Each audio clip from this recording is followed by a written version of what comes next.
Welcome back جی. آپ programme دیکھ رہے ہیں ترازو اور میں ہوں عتیق الرسول. آج ہم بات کر رہے ہیں ٹیکس کے حوالے سے. بریک پر جانے سے پہلے میری ڈاکٹر امتیاز صاحب سے بات ہو رہی تھی. اب میں جاؤں گا راجہ احسن رتائب صاحب کے سامنے اور ان سے پوچھوں گا ابھی جو ذکر ہو رہا تھا جو نان فائلر اور فائلر اور اس کے فوائد اور اس کے نقصانات کیا ہیں. یہ کیا فائلر ہونا جو ہے وہ کسی کے لیے بہت زیادہ پریشانی کا باعث ہے یا اس سے بچ کے رہنا جو ہے وہ بہتر ہے؟ بیسیکلی ہم اس کی جو کنسیپٹ ہے اس کا وہ جاننے کی کوشش کریں گے کہ یہ ہے کیا اور اس کو قانون جو ہے وہ کس تناظر میں دیکھتا ہے. راج صاحب بتائیے گا کہ یہ فائلر اور نان فائلر کیا چیز ہے؟ فائلر جیسا کہ نام سے ظاہر ہو رہا ہے فائلر وہ ہوتا ہے جو کہ اپنی ریٹرنز ریگولرلی فائل کر رہا ہے. ٹھیک ہے. ریٹرنز مین کہ وہ جو بھی ٹیکس پیئر ہے اس کو بھی ایلیبریٹ کر دیں تاکہ آسانی سے سمجھ آ جائے لوگوں کو. سوری ریٹرن کا بھی کچھ بتا دیں. ریٹرن گوشوارہ کہ ہر سال کے بعد آپ ایک اپنی ڈاکومنٹیشن دیتے ہیں کہ جناب میں نے اس سال میں یہ ارننگ کی ہے اتنا کمایا ہے. ٹھیک ہے. یہ میرے ایکسپینسز تھے آفس کے یا شاپ کے, یہ میری انکم تھی جس میں سے یہ میرے گھر کے ایکسپینسز تھے اور یہ کچھ میری سیونگ ہے واٹس ایور جو بھی ہے. اس پورے ایک اسٹرکچر کو اس کے اندر ایک ویلتھ اسٹیٹمنٹ شامل ہوتی ہے جس کے اندر آپ اپنے ایسٹس ڈکلیئر کرتے ہیں سارے. میرے نام پہ اتنی پراپرٹیز, گاڑی, بینک اکاؤنٹس, گولڈ اور جو آپ کے ایسٹس ہیں وہ ڈکلیئر کیے جاتے ہیں. تو اس پورے فارم کو ایک ریٹرن فارم عام زبان میں کہا جاتا ہے. جو بندہ اپنی ریٹرن ریگولرلی فائل کر رہا ہے تو فائل سے فائلر بنتا ہے, اور جو نہیں کر رہا اس کو نان فائلر کہا جاتا ہے. ٹھیک ہے. اب اگر اس کے آپ آگے کنسیکوینسز پہ آئیں تو آبویسلی گورنمنٹ نے بہت زیادہ فیسلٹیز دی ہیں فائلرز کو. ان کے وز ہولڈنگ کے ٹیکس ریٹ بہت کم ہے. جیسے کہ اگر کوئی فائلر پراپرٹی پرچیز کرتا ہے تو he pays 1% withholding tax. ٹھیک ہے. نان فائلر کرتا ہے تو وہ 2% دیتا ہے. فائلر اگر اس کے کوئی نیشنل سیونگ سینٹر میں یا کسی بھی اور جگہ پہ کوئی فکس ڈپازٹس ہیں تو جب وہ بریک ہوتے ہیں جب اس کو ملتے ہیں تو اس کے اوپر جو ٹیکس ڈیڈکشن ہے وہ فائلر کی 15% ہے. ٹھیک ہے. لیکن نان فائلر ہے تو 30% ہے. ٹھیک ہے. ڈبل ہے. تقریباً ٹیکسز ڈبل ہو جاتے ہیں نان فائلر کے لیے. یہ تو ایک اس کا ہو گیا کہ آپ کو فائلر ہونے کے فائدے. ٹھیک ہے. آن دا سیکنڈ ہینڈ جیسے ڈاکٹر صاحب نے پہلے فرمایا کہ اس سے کچھ نقصانات بھی ہیں. ٹھیک ہے. اگر آپ دوسری سائڈ پہ بات کریں نقصانات اس سینس میں کہ بیسیکلی وہ ہے نہیں, لیکن ٹریٹ ایسے کیا جاتا ہے کہ جب آپ رجسٹر ہو جاتے ہیں تو پھر اس کے بعد آپ کو یہ نوٹسز شروع ہو جاتے ہیں. ٹھیک ہے. جیسے میں اگر آپ کو بالکل ایک ریسنٹ ایگزامپل دوں تو جو بندہ 2020 میں ٹیکس میں رجسٹر ہوا ہے, ٹھیک ہے, اس کو 17, 18, 19 ٹیکس ایئرز کے گزشتہ سالوں کے آگے ہو سکتا ہے اس میں سے بہت سارے لوگ ایسے ہوں جو کہ اس ٹائم پہ اسٹڈی کر رہے ہوں. ٹھیک ہے. یا جاب لیس ہوں یا کچھ بھی اور کہیں فارن میں رہ رہے ہوں. لیکن مطلب کہ یہ ایک حاصل ہے اور یہ اس قسم کی چیزیں ہیں جو کہ امیج کو پھر ڈسٹرب کرتی ہیں. لوگ سمجھتے ہیں کہ یار یہ نہیں کروانا چاہیے تھا. ٹھیک ہے. اگر ہم فائلر ہوئے ہیں تو کچھ ہم شکنجے میں آ گئے. اچھا ایک چیز چھوٹی سی بتائیے گا کہ یہ فائلر بننے کا طریقہ کار آسان ہے یا مشکل ہے یا اس میں کسی حد تک آپ کہہ سکتے ہیں کہ ایزی ہے. صرف آپ ایک ریٹرن فائل کریں, ٹھیک ہے, اپنی ویلتھ ڈکلیئر کریں اور اس کے بعد آپ فائلر ہو جاتے ہیں. لیٹس سے کہ اگر آپ with in time return file کر رہے ہیں 30 سپتمبر سے پہلے یا جیسے جیسے گورنمنٹ نے ٹائم بڑھایا ہے آپ اس کے درمیان ریٹرن فائل کریں. اگر آپ اسے لیٹ کرتے ہیں تو پھر گورنمنٹ نے 1000 روپیز پینلٹی رکھی ہوئی ہے, وہ آپ جمع کروائیں نیشنل بینک کے اندر اور اب ساتھ ہی فائلر ہو جاتے ہیں. ٹھیک ہو گیا. ڈاکٹر صاحب آپ کی طرف آؤں گا. ابھی جو کہ وہ نوٹسز کی بات ہو رہی ہے, جو فائلر ہو جاتا ہے اس کو نوٹسز آ جاتے ہیں اور ایک ذکر انہوں نے کیا. آپ کا کیا ایکسپیرینس ہے کہ اسی طرح سے کچھ سسٹم اچھا ہے, اس سے مناسب سسٹم ہے کہ لوگ جب فائلر ہو جاتے ہیں سسٹم کا حصہ بن جاتے ہیں تو ان کے لیے کچھ آسانیاں یا پریشانیاں ہیں؟ دیکھیے اس میں سمجھتا ہوں کہ جو گورنمنٹ کو اس طرف فوکس کرنا چاہیے کہ ان کو فیسیلیٹیٹ کرے اور انکریج کرے, موٹیویٹ کرے. People should come and become filer. ٹھیک ہے. اب اس میں جیسے کہ ایڈوکیٹ صاحب ہمارے رائے صاحب نے فرمایا, دیکھیے جب بندہ ایک ٹیکس ریٹرن فائل کرتا ہے, ٹھیک ہے, تو اس پہ ایک پابندی ہونی چاہیے کہ اس کو پیچھے نہیں جانا چاہیے.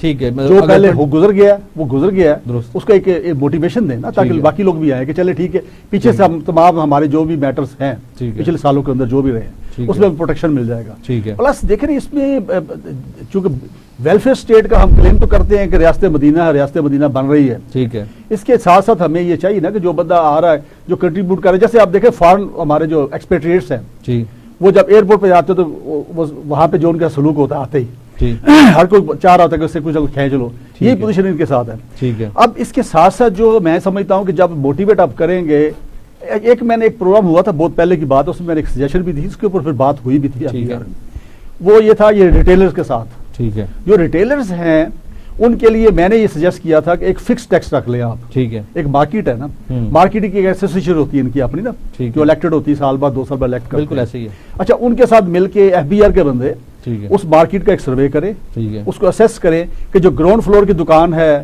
اس کا کیا انکم ہو سکتی ہے, ایک ٹینٹیٹو, اس کو لوئر سائڈ پہ رکھے, منیمم ٹیکس لے, زیادہ نہ لے. ٹھیک ہے. اور میں سمجھتا ہوں کہ فائلر ہونا پھر ضروری نہیں ہے, میں یہ سمجھتا ہوں کہ ان سے وہ فکس ٹیکس لے, کیونکہ عام طور پہ جو ٹریڈر ہے وہ اس بات سے ڈرتا ہے کہ جی پہلے تو ریٹرن فائل کرنا حالہ ہے, جیسے بتایا راج صاحب نے کہ بڑی آسان ہے, لیکن عام بندہ سمجھتا ہے یار ریٹرن داخل کرنی ہے, اب اس کے لیے ایکسٹرا ایکسپینس اس کو کرنے پڑیں گے نا. تو اس کو اس سے بچا کے آپ یہ کریں کہ ان کا جو ID کارڈ نمبر ہے اس کے اگینسٹ ان کو اس کا پارٹ بنا لے, ان کی ایک فکس ہو جائے کہ سالانہ اس نے اتنا ٹیکس دینا اپنی دکان کا. ٹھیک ہے. انکم زیادہ ہو یا کم ہو اس سے کوئی غرض نہیں ہے. ٹھیک ہے. اچھا, وہ منیمم ہو, اگر منیمم اگر مقرر کر لیں, اگر اس طریقے سے تمام مارکیٹ سے آپ کو باقاعدہ ٹیکس ملتا ہے, ٹھیک ہے, تو میں کہتا ہوں اتنی زیادہ یہ ٹیکس اکٹھا ہو جائے گا, ٹھیک ہے, کہ مزید کمپین کی ضرورت نہیں ہے. ٹھیک ہے. اور اس پہ اس کے جو کلیکشن ایجنٹ ہے وہ پتہ کس کو بنائیں, وہ بنائے اس ایسوسیشن کو جو ان کی اپنی ایسوسیشن ہے. ٹھیک ہے. وہ انشور کریں اور کلیکٹ کر کے جمع کروائیں انکم ٹیکس کے جو اکاؤنٹ ہے اس کے اندر. ٹھیک ہے. جس طرح کہ آپ دیکھیں کمپنیاں ہیں, ٹھیک ہے, یا ادارے ہیں مختلف, وہ کلیکشن ایجنٹ اپنے امپلائیز کے لیے, ان کے جتنے بھی امپلائیز ہیں ان کے ٹیکس کاٹ کے وہ جمع کرواتے ہیں. اسی طرح وہ اس کو جمع کروائیں تو ٹیکس بڑھ جائے گا. لوگوں کا جو خوف ہے یا ہراسمنٹ کا جو ڈر ہے یا ان کا جو انٹریکشن ہے FBR کے لوگوں کے ساتھ وہ ختم ہو جائے گا, تو اس سے ہماری اکانومی کھڑی ہو جائے گی, جو ہے وہ بہتر ہو جائے گی. بڑی اچھی تجویز ہے, اور میں سمجھتا ہوں کہ اس پہ اگر گورنمنٹ چاہے تو گورنمنٹ کے پاس وسائل بھی ہیں, اس کے پاس مسائل کا حل کرنے کے لیے جو سسٹم پورا ہونا چاہیے وہ بھی موجود ہے, مین پاور بھی موجود ہے, قانون بھی موجود ہے, اس کے بعد قانون کا مضبوط ہاتھ بھی ہے. اگر وہ تھوڑی سی ہمت کرے تو صورتحال کو جو ہے وہ بہتر کیا جا سکتا ہے. رائے صاحب, ابھی جو کہ وہ ویلتھ ٹیکس کے حوالے سے بات ہو رہی تھی, آپ نے پراپرٹی کی بھی بات کی, تو پراپرٹی کا جو لین دین کرتے ہیں اس کے اوپر بھی کچھ ٹیکس جو ہے وہ لاگو ہوتا ہے. اس ٹیکس کے حوالے سے خاص طور پر جو پراپرٹی ڈیلرز ہیں ہمارے, وہ یا جو لوگ جن کے پاس ایسٹس ہیں وہ سیل کرنا چاہتے ہیں, وہ اس پہ جو ہے وہ کیسے ٹیکس دے سکتے ہیں یا اس سے کس طرح سے آگے چل سکتے ہیں؟ سر بیسیکلی اس میں 2 چیزیں آ جاتی ہیں. جی. ایک تو ہے ود ہولڈنگ ٹیکسز جو انہوں نے at the time of sale اور پرچیز پے کرنے ہیں. یہ ہماری 236C اور 236K سیکشنز ہیں انکم ٹیکس آرڈیننس کی جو کہ ان کو فالو کرتی ہیں. اگر ایک سیل کر رہا ہے پرسن, ایک سیلر ہے اور ایک بائر ہے, تو ان دونوں نے اگر وہ فائلر ہیں تو 1% of the total amount of that property وہ پے کرنا ہے گورنمنٹ کو, اور اگر نان فائلرز ہیں تو دونوں نے 2%. یہ اماؤنٹ جو ہے یہ ود ہولڈنگ ٹیکس میں آتی ہے. ٹھیک ہے. دیٹ مینس کہ یہ ٹیکس ود ہولڈ کر لیا گیا ہے آپ سے, گورنمنٹ کے پاس جمع ہو گیا. آپ جب اپنی ریٹرن فائل کریں گوشوارہ جس کا میں نے پہلے ذکر کیا تھا, تو اس میں آپ اس کی ایڈجسٹمنٹ کلیم کر سکتے ہیں. ٹھیک ہے. آپ کا جو ڈیو ٹیکس بن رہا ہے آفٹر آپ کے آل کیلکولیشنز, اس کے اگینسٹ آپ اس کی ایڈجسٹمنٹ کلیم کر لیں. ٹھیک ہے. ٹھیک. ایک یہ ہے.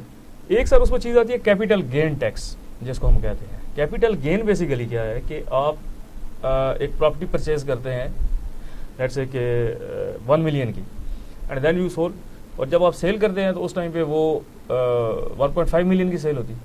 تو اب وہ 0.5 ملین دیٹ مینس کہ 5 لاکھ روپے جو آپ کے پاس آ رہا ہے وہ آپ کی انکم انکریز ہوئی ہے یا آپ کی ایسٹس جو ہے ان کی ویلتھ انکریز ہوئی ہے. ٹھیک ہے. تو اس کے اوپر بھی تو ٹیکس ہونا چاہیے. بالکل ٹھیک ہے. جی, جب آپ کی سوری میں وہ کیپیٹل گین ٹیکسز ہیں ہمارے, ٹھیک ہے, وہ پے کیے جاتے ہیں. وہ ڈیپینڈ کرتے ہیں ہر سال کے کہ آپ نے اگر 1 سال کے اندر سیل کی ہے پرچیز کر کے اس کا ریٹ اور ہے, دوسرے سال میں, تیسرے میں, چوتھے میں, اور 5 سال کے بعد اگر کرتے ہیں تو پھر اس صورت میں 0% ٹیکس ہوتا ہے. بالکل ٹھیک ہو گیا, بالکل ٹھیک ہو گیا. اس سے امید ہے آپ کو یہ نقطہ جو ہے وہ سمجھ آ گیا. ناظرین, وقت ہوا ایک بریک کا. بریک کے بعد دوبارہ اسی سلسلے کو آگے بڑھائیں گے اور نئے کچھ کوسچنز ہیں وہ انکم ٹیکس کے حوالے سے رکھیں گے. ملتے ہیں بریک کے بعد.